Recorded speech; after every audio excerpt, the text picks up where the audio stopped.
cryptid shaped friends, we are back to make a corset. So this is the next piece for my Bequin cosplay from Warhammer 40K, and I'm really excited. We are going to be using the Pretty Housemaid corset. I will put a link in the description to the Etsy shop where you can buy this. I already have it all traced out and ready to be used for a mock-up, but I wanted to show you what fabric we're going to be making this corset out of. So we're going to be doing a 3-layer corset with spiral steel boning, a metal busk, and black lacing ribbons. The outside, or the fashion layer of the corset, is this really pretty moire fabric that I still have from a past project. I'm very excited. It's kind of a grainy blue, much more on the green side. Then obviously we are going to have a layer of cotil as our strength layer, and then I am going to be using this black and white fabric of like root vegetables and stuff for the lining. I love a really fun lining, and I did want to kind of keep it in the black and white theme.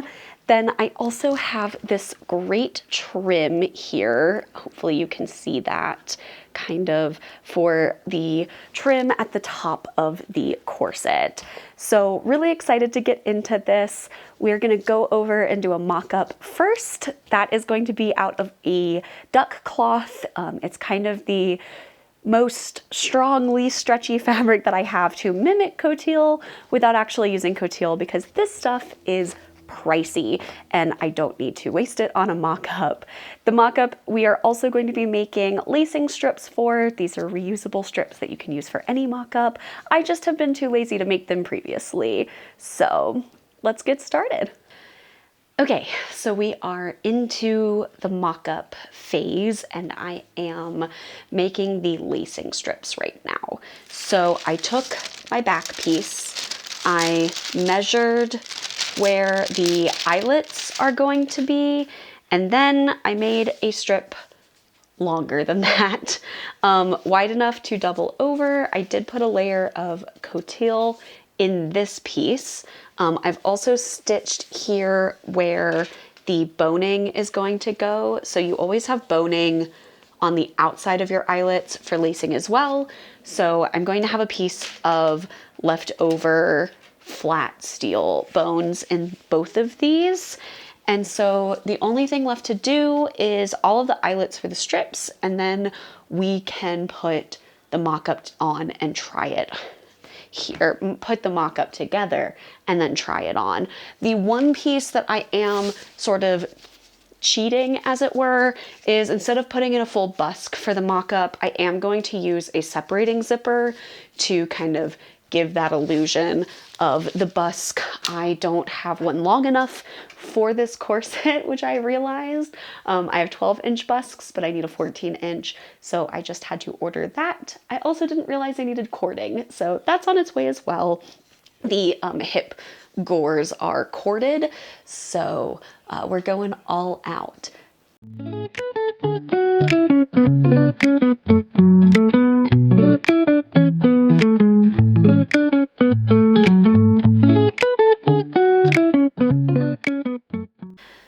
Okay, the mock-up is done. I have it on here. I'm so obsessed with this corset pattern. It is the first one I found where the measurements fit me really, really well. And the waist is actually exactly where I need it to be. I have a really short waist. I honestly don't know that I need to do any alterations.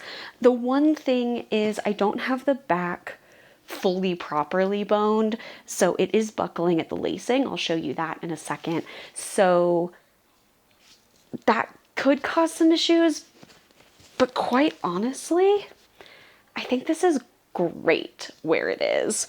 I'm debating, I think I need to bring in the front right here, just like a little 1/2-inch dart essentially. So from here to up, so like right at the underbust to the top, I'm gonna need to adjust that dart point. And then we'll pinch here There we go. I only really need to mark it on the one side. Thank goodness these are essentially like tailor's chalk, but as a pencil. They're like a wax pencil, very helpful. But I think that's the only alteration. I'll show you the back. So like I said, it is buckling a little bit just because it's not fully boned. I am just using zip ties for the boning to get a sense here. But I did also do the boning channels as bias tape on top, and that's doing really nicely. So I think I'm gonna do that as well. Something to note, this panel right here will be corded according to the pattern. So that'll be a really nice just added fixture here. But honestly, it comes up perfectly. It's flattering my hips exactly where I want it, so that where the lacing is right there is actually at my natural waist, which is so hard. I haven't been able to figure that out in previous patterns. So I'm obsessed. And with the mock-up done, I will make this very small adjustment to the pattern, and then we're gonna start in on the real thing.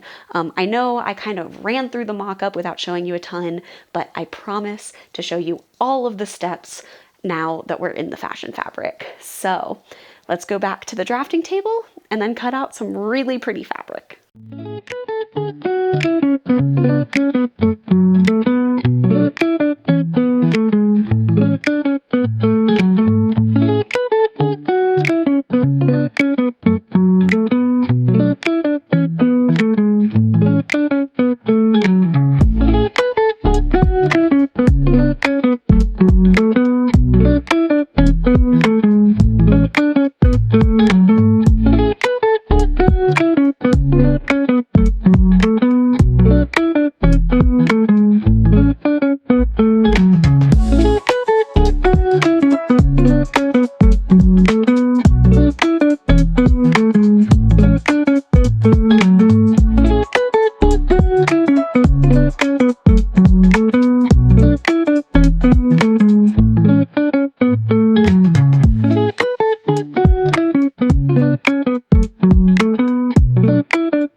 Okay, well, the corset is coming along so well. We got through what I think probably might be the hardest part, which is the busk. Specifically, the pin side of the busk, I think that is truly one of the hardest parts of making corsets. but look at how beautiful that is all lined up.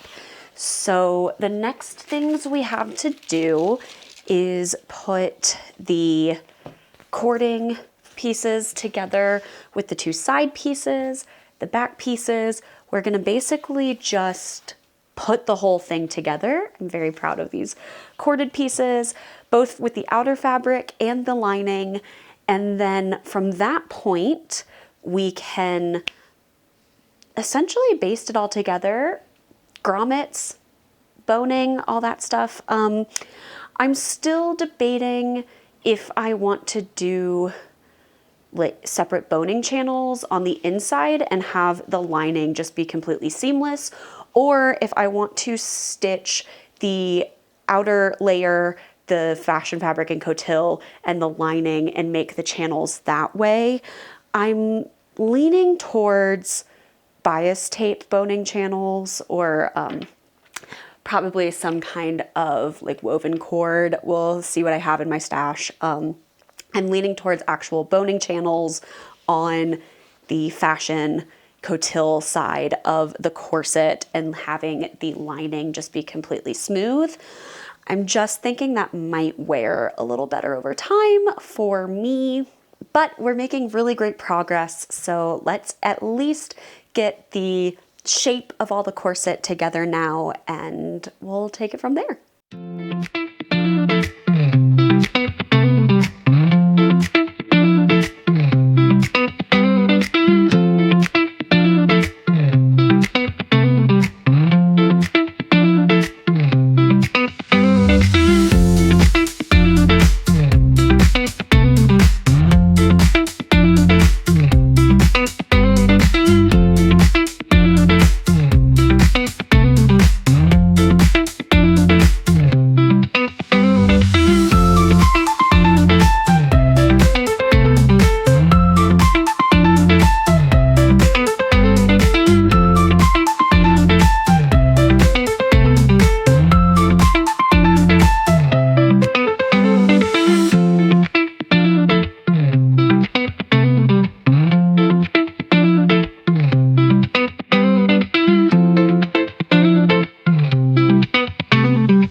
Okay, so I have the lining, the boning, everything in here. We are going to attach the bias binding. Well, really in this case, it's more just a regular binding because I did not have enough fabric left to actually cut it on the bias, which is a 45-degree angle. So we have made what we have work. They're just strips here, and I had to do piecing. Piecing is period, but we are going to aim for the piecing to be towards the back here. And I figured while I pin my binding on, just have a little chat. This corset is coming together really nicely. I am a little bit concerned that it is not going to fit 100% perfectly the way the mock-up did. I really am worried that I'm going to end up with a much wider lacing gap in the back than I thought I would. This has happened to me both of the other times I've made corsets, where I make the mock-up fits great. I've always done it in like a duck canvas because that has been the best option for a no stretch material to make my mock-up from. But every time I then switch it to coutil, it completely changes the fit. And obviously coutil is really expensive, so you don't really want to be making your mock-up out of it.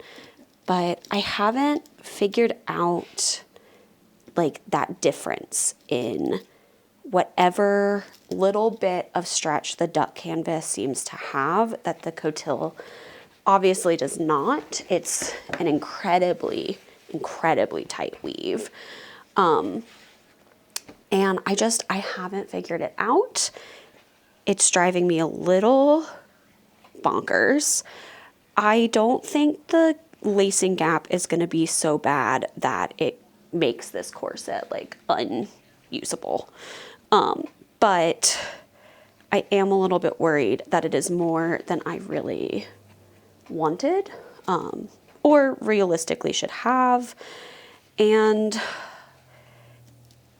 at the end of the day, I need the corset to support me, the bosoms, but also to provide that structure and support for the outfit. So, you know, I'm not aiming for tight lacing.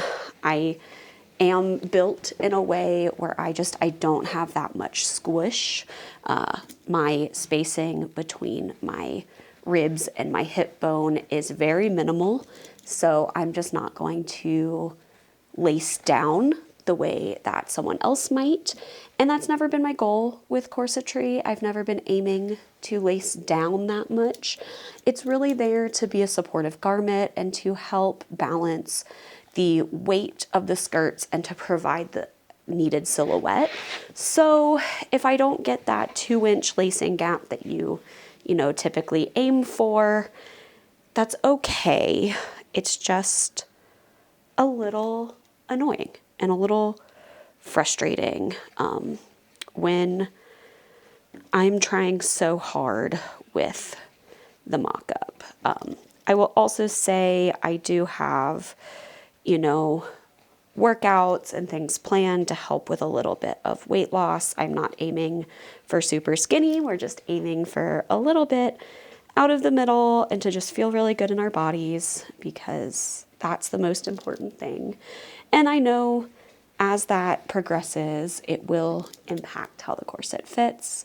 I'm not, you know, aiming on weight loss to fix things, but I am acknowledging that it is a factor in how this might fit in the future. And that's okay. You are allowed to do that. You're allowed to plan for that. And that doesn't make loving this body and the weight that I've gained any less. I still love my body. I just want to feel really good in it and make sure that I'm treating it well so that we can keep doing all these fun things, you know? So those are my talks. We are going to stitch down this with the machine, and then these are probably going to get trimmed down even more once I flip it, and we will be hand stitching the rest of the binding down for the corset, and then grommets and lacing, and we're about done. So let's go back over to the sewing machine.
we are, one full corset made.